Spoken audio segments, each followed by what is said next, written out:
Morning बच्चों। आज हम लोग 12वीं कक्षा के प्रकाशिकी यूनिट में जो हमारा टॉपिक है लेंस, आज हम लोग इसको पढ़ेंगे। ठीक है, तो सबसे पहले यहाँ कुछ मैं लेंस बना दे रहा हूँ, फिर हम लोग इसकी परिभाषा समझेंगे क्या होता है।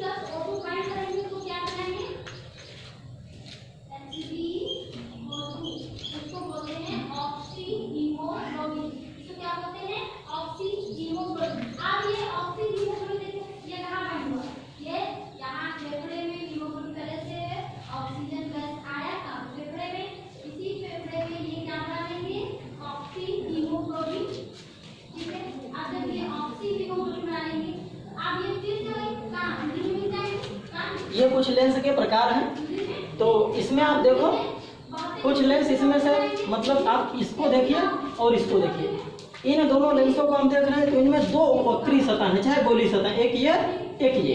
इसी तरह से आप इसमें देखिए, एक ये, दो गोली सतह हैं। लेकिन कुछ लेंस जैसे इन दोनों को आप देखो तो इन लेंसों में एक समतल भुजा है, मतलब सीधी भुजा है, और केवल एक ही गोली सतह है। यहाँ भी आप देखो एक समतल है, एक गोली, और इसमें दोनों गोली हैं, दोनों गोली, लेकिन सभी लेंस नहीं है। तो इन सभी लेंसों को मिला के जब हम लेंस की परिभाषा बनाएंगे तो कुछ ऐसा होगा कि लेंस दो गोली, यहाँ देखिए, दो गोली या एक समतल एक गोली, लेंस दो गोली या एक समतल एक गोली, सतह से घिरा हुआ, समांगी और पारदर्शी माध्यम होता है। फिर से एक बार सुन लीजिए, लेंस दो गोली या एक समतल एक गोली, सतहों से घिरा हुआ, समांगी और पारदर्शी माध्यम होता है। पारदर्शी तो आप परिचित हैं, जिनके यहाँ पर प्रकाश किरण आराम से चली जाती है। समांगी का मतलब यह है कि लेंस कांच का बना होता है, तो कांच जो पदार्थ है वह घनत्व में हर जगह बराबर हो, यानी कांच का फैलाव पूरे माध्यम में बराबर हो, तो आप कहोगे वह समांगी है। ऐसा नहीं है कि कांच का घनत्व कहीं ज्यादा और कहीं कम हो जाए, ऐसा नहीं होना चाहिए।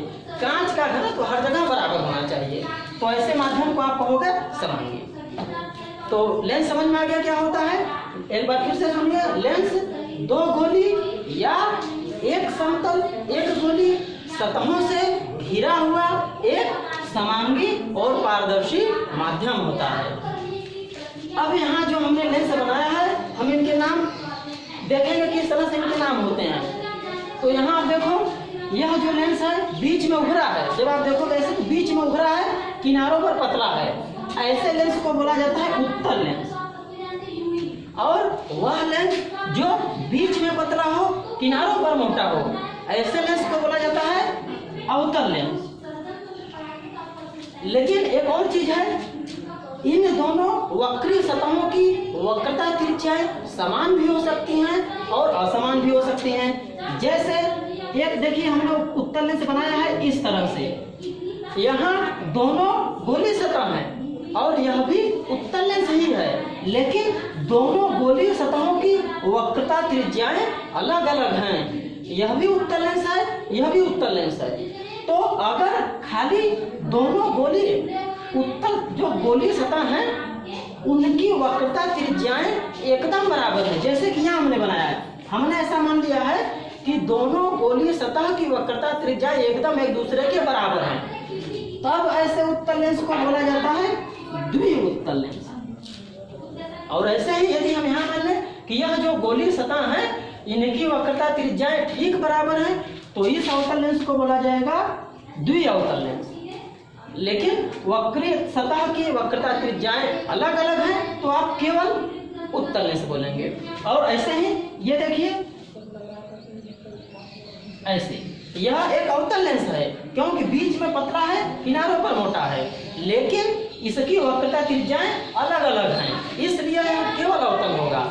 जबकि वक्रता त्रिज्याएं अगर ठीक बराबर हैं तो ऐसे अवतल लेंस को आप बोलेंगे द्विअवतल लेंस। ठीक है, अब ये दूसरा लेंस देखिए, इसकी एक सतह समतल है और एक सतह उत्तल है, क्योंकि बीच से उभरी है। जब भी किसी वक्री सतह का बीच से उभरा भाग होगा और किनारे पर पतला भाग होगा, तो आप ऐसे लेंस को हमेशा उत्तल बोलेंगे। तो इसको आप देखो, एक समतल एक उत्तल मिला के इसको क्या बोला जाएगा? समतल उत्तल। ये कौन सा लेंस है? समतल उत्तल, या एक ही में मिला के समतलोत्तल बोला जाता है। और इस वाले को आप देखो, इसकी एक सतह धसी है, तो धसी सतह अवतल प्रवृत्ति का होता है, उसको अवतल बोलते हैं। और एक सतह उभरी है, तो धसी सतह अवतल और उभरी सतह उत्तल। तो एक ही में यदि आप इसको मिला के बोलेंगे तो इस लेंस का नाम क्या होगा? पहले धसा है मतलब अवतल, और बाद में उभरा है मतलब उत्तल। तो इस लेंस का नाम क्या हुआ? अवतल उत्तल, या एक ही में मिला के अवतलोत्तल। चलिए, इस वाले लेंस को हमने पहले ही देख लिया है, क्योंकि यह बीच से धंसा हुआ है और किनारों पर उभरा हुआ है, चाहे मोटा है। ऐसे लेंस को क्या नाम दिया जाता है? अवतल लेंस। क्योंकि इसकी वक्रता त्रिज्या एकदम बराबर है, इसीलिए ऐसे अवतल लेंस को बोला जाता है द्विअवतल लेंस। इसका नाम देखिए, तो इसकी एक सतह एकदम समतल है और एक सतह अवतल है, क्योंकि बीच से धंसी है, किनारे पर उभरी है। तो इसका मिला के नाम क्या होगा? समतल अवतल। तो इस लेंस का नाम होगा समतल अवतल या समतलावतल, मिला के बोलेंगे। इस वाले का आप देखो, पहले सतह उभरी है मतलब उत्तल, और बाद वाली सतह धंसी है मतलब अवतल, तो उत्तल अवतल। इसका नाम क्या होगा? उत्तल अवतल, या अगर आप मिला के बोलेंगे तो उत्तलावतल। इन दोनों में अंतर है। यह देखिए अवतला उत्तल है, यानी पहले अवतल बाद में उत्तल, और ये पहले उत्तल है बाद में। ठीक, तो यह लेंस के प्रकार हो गए और उनके नाम हो गए। अब हम लेंस से संबंधित कुछ परिभाषाएं पढ़ेंगे।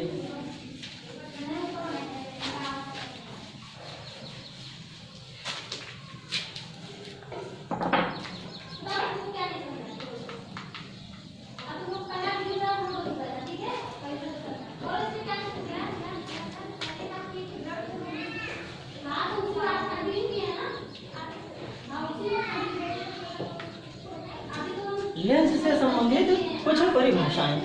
तो इसमें जो पहली परिभाषा है वो है मुख्य अक्ष। इसको प्रिंसिपल एक्सिस बोला जाएगा। मुख्य अक्ष का क्या मतलब होगा? मान लीजिए हमने कोई अवतल लेंस चाहे उत्तल लेंस एक बना दिया है इस तरह से, तो हम लोग जानते हैं कि कोई भी लेंस हो, चाहे वह अवतल हो चाहे वह उत्तल हो, उसमें दो वक्रीय सतह होते हैं। तो अगर हम उन वक्री सतहों का पूरा गोला बनाए तो दो गोले का निर्माण होगा। तो इस गोले की अपना एक वक्रता केंद्र कहीं होगा और इस गोले का अपना एक कहीं वक्रता केंद्र होगा। हमने मान लिया यह जो पहला सतह है, इसका गोला बनाने पर इसका वक्रता केंद्र कहीं मान लीजिए यहाँ मिल रहा है, और यह जो दूसरा सतह है, इसका गोला बनाने पर कहीं एक दूसरा इसका वक्रता केंद्र यहाँ मिल रहा है। तो इन दोनों गोलीय सतहों के इन वक्रता केंद्रों को मिलाने वाली कोई रेखा होगी। यह अगर हम इन वक्रता केंद्रों के नाम दे दें, मान लीजिए यह C1 है, यह C2 है, तो किसी लेंस के चाहे वह उत्तल हो चाहे वह अवतल हो, वक्रता केंद्रों को मिलाने वाली अक्ष को उस लेंस का मुख्य अक्ष बोला जाता है। किसी लेंस के वक्रता केंद्रों को मिलाने वाली अक्ष को या रेखा को मुख्य अक्ष बोला जाएगा उस लेंस का। अब दूसरी परिभाषा इसमें आती है प्रकाशिक केंद्र। इसको ऑप्टिकल सेंटर C या O से दिखाया जाता है। तो प्रकाशिक केंद्र क्या होता है? यदि हमने लेंस को बहुत पतला मान लिया है, बहुत पतला का मतलब है कि इस लेंस की मोटाई बहुत कम होगी, ऐसे इस तरह से पतला सा होगा, चाहे वह उत्तल हो चाहे वह अवतल। तो अगर हम लेंस को बहुत पतला ले लेते हैं तो यह प्रकाशिक केंद्र लेंस के मुख्य अक्ष, इसका देखिए वक्रता केंद्र कहीं C1 यहाँ होगा और वक्रता केंद्र कहीं C2 यहाँ होगा, इनको मिलाने वाली रेखा यह होगा मुख्य अक्ष। तो इस लेंस के मुख्य अक्ष पर स्थित वह बिंदु जहां पर गिरने वाली कोई प्रकाश की किरण बिना अपवर्तित हुए सीधे निकल जाती है। लेंस के मुख्य अक्ष पर स्थित वह बिंदु जहां पर गिरने वाली कोई प्रकाश किरण लेंस से बिना अपवर्तित हुए सीधे निकल जाती है, वह मुख्य अक्ष का बिंदु लेंस का प्रकाशिक केंद्र कहलाता है। उसको हम O चाहे C से दिखा सकते हैं। अगर ऐसे ही पतला सा कोई हमने अवतल लेंस ले लिया है इस तरह से, तो यहाँ पर वक्रता त्रिज्या पहले वाले के लिए C1, दूसरे वाले के लिए वक्रता त्रिज्या हमने C2 मान लिया। दोनों को मिलाने वाली रेखा ये हो गई मुख्य अक्ष, और इस मुख्य अक्ष पर स्थित वह बिंदु जहां से चलने वाली प्रकाश किरण लेंस से अपवर्तित हुए बिना ही दूसरी ओर निकल जाएगी, इस मुख्य अक्ष के बिंदु को इस लेंस का प्रकाशिक केंद्र कहा जाएगा और O या C से दिखाया जाएगा। ठीक है, तो यह केवल तभी सही है जब लेंस को आप बहुत पतला माने हुए हैं, लेंस एकदम पतला है। फिर लेंस से संबंधित तीसरी परिभाषा हम पढ़ेंगे, वो है फोकस, मुख्य फोकस।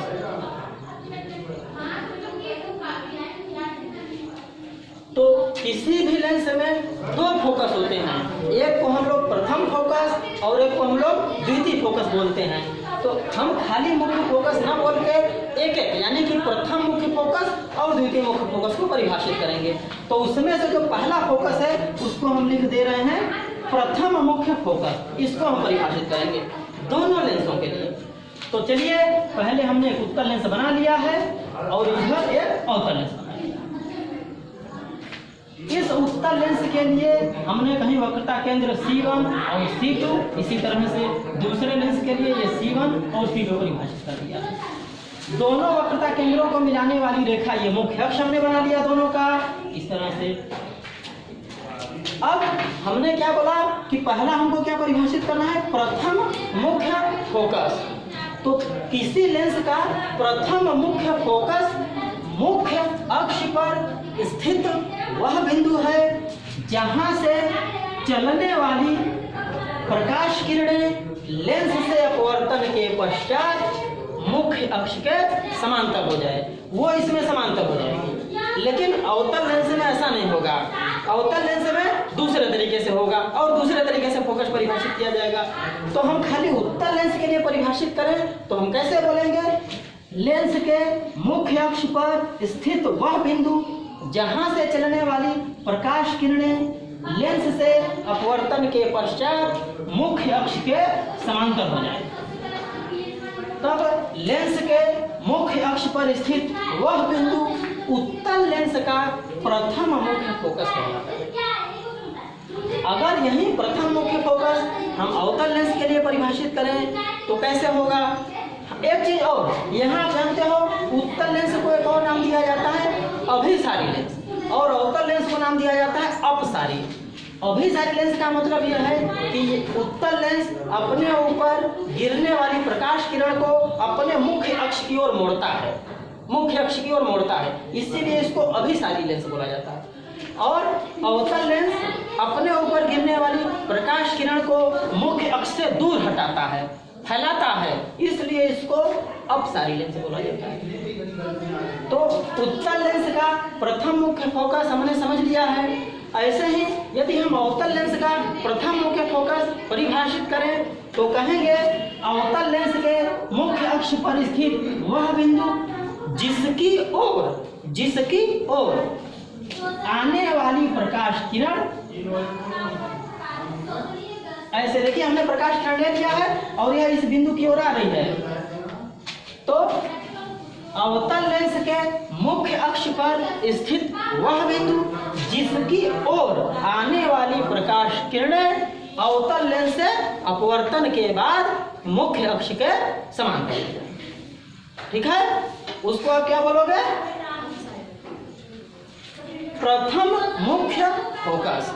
तो ये अवतल लेंस का प्रथम मुख्य फोकस और ये उत्तल लेंस का प्रथम मुख्य फोकस। यहाँ एक चीज और आप देखेंगे कि उत्तल लेंस का प्रथम मुख्य फोकस इस लेंस के प्रकाशिक केंद्र से पहले पड़ता है, बाएं हाथ में पड़ता है, और अवतल लेंस के लिए प्रथम मुख्य फोकस प्रकाशिक केंद्र से दाहिने हाथ में पड़ता है। तो प्रथम मुख्य फोकस अगर हम दोनों लेंसों का एक साथ मिला के परिभाषा बोले तो कैसे बोलेंगे, लेंस के मुख्य अक्ष पर स्थित वह बिंदु जिससे चलने वाली उत्तल लेंस के लिए या जिसकी ओर आने वाली प्रकाश किरणें लेंस से अपवर्तन के बाद मुख्य अक्ष के समांतर हो जाएं। तो आप जानते हो कि यह अपसारी लेंस है, इधर जो प्रकाश किरणें इसके मुख्य अक्ष की ओर आ रही थी यह उसको फैला के मुख्य अक्ष के समांतर कर देगा। तो यही बिंदु क्या कहलाएगा? प्रथम मुख्य फोकस। दोनों लेंसों का प्रथम मुख्य फोकस आपको समझ में आ गया। अब हम दोनों लेंसों का द्वितीय मुख्य फोकस परिभाषित करेंगे।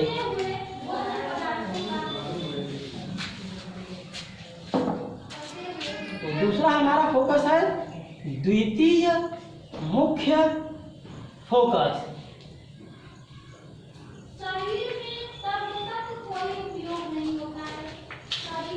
हमने मान लिया कोई उत्तल लेंस है, ये पहला वक्रता केंद्र, ये दूसरा वक्रता केंद्र, दोनों को मिलाने वाली रेखा मुख्य अक्ष, ये प्रकाशिक केंद्र O।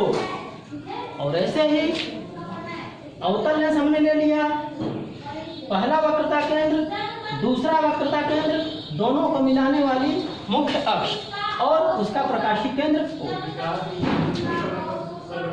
अब हमने द्वितीय मुख्य फोकस को परिभाषित करने का प्रयास किया। तो द्वितीय मुख्य फोकस क्या होता है?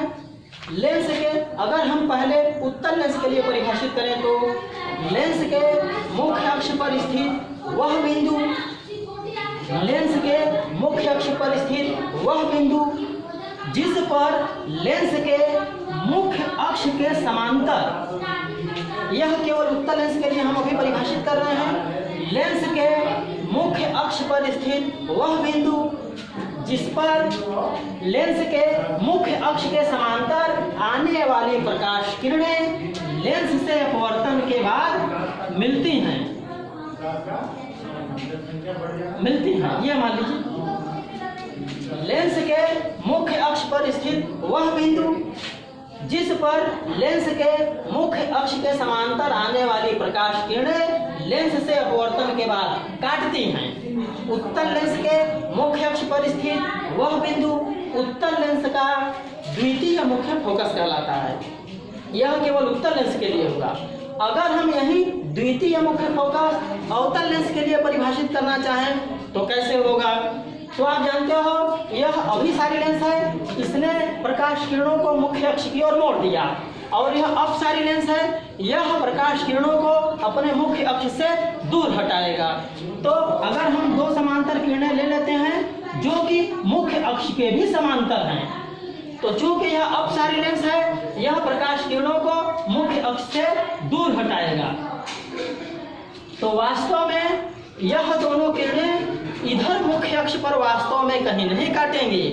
अगर इन दोनों अपवर्तित किरणों का मुख्य अक्ष पर कटान देखना है तो जहां से किरणें अपवर्तित हुई हैं वहां से किरणों को हम पीछे बढ़ाएंगे। तो ये देखिए पहली वाली किरण यहाँ से ऐसे मुड़ी थी, हम यहाँ से इसको पीछे बढ़ा रहे हैं, और दूसरी किरण यहाँ से जाके ऐसे गई थी, यहाँ से हम इसको पीछे बढ़ा रहे हैं। और आप देखो यह दोनों अपवर्तित किरणें मुख्य अक्ष के इस बिंदु F पर काटती हुई प्रतीत हो रही हैं। तो यहाँ हम मुख्य फोकस की परिभाषा कैसे बनाएंगे?